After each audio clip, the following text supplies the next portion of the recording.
Dans un entretien accordé le 7 novembre 2019 à l'hebdomadaire britannique The Economist, le président français Emmanuel Macron déclarait ceci.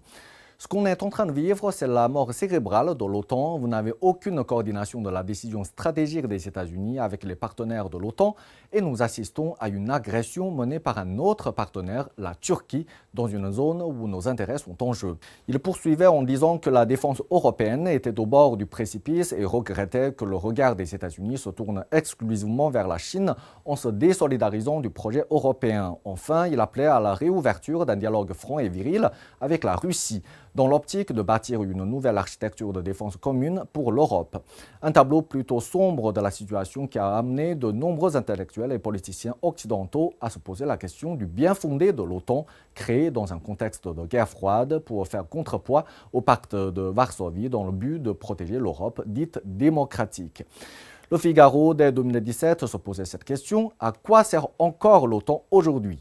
Le 3 novembre 2020, le journal La Tribune titrait « OTAN, stop ou encore ?» La question de l'existence de l'OTAN a toujours été clivante dans l'UE parce qu'elle remettait en cause la toute-puissance des États-Unis dans ce traité qui conduisit le général de Gaulle à se retirer du commandement intégré de l'OTAN en 1966, considérant que son territoire était, je cite, entamé par la présence permanente d'éléments militaires alliés. En avril 2022, un conflit opposant deux pays frères fait rage sur le sol européen. Une terrible crise humanitaire se déroule sous nos yeux.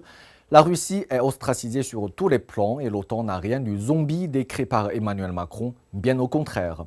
La crise ukrainienne a ressuscité l'OTAN et les Américains sans même intervenir sur le terrain, qui sont à nouveau les maîtres du jeu. Car si le rôle de la Russie est important dans cette crise, il faut être aveugle et sourd pour ignorer que l'OTAN et les Américains ont jeté beaucoup d'huile sur le feu. L'OTAN est une organisation qui aurait dû disparaître avec le bloc soviétique en 1991 car son existence n'avait plus de sens.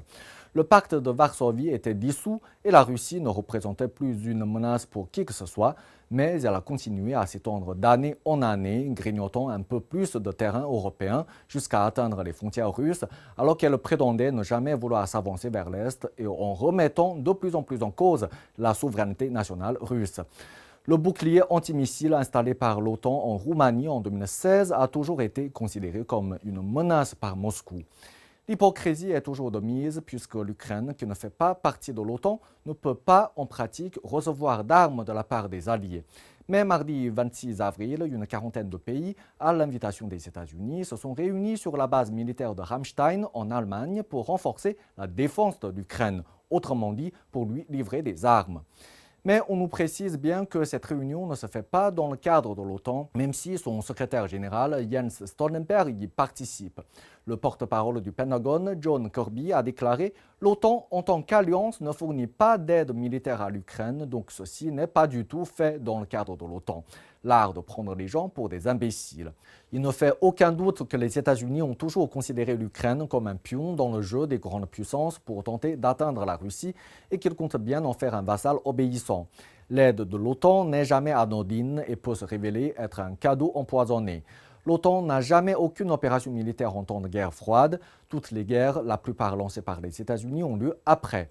Les civils de Bosnie, de Yougoslavie, du Kosovo, d'Afghanistan et de Libye, après le 11 septembre, s'en souviennent encore.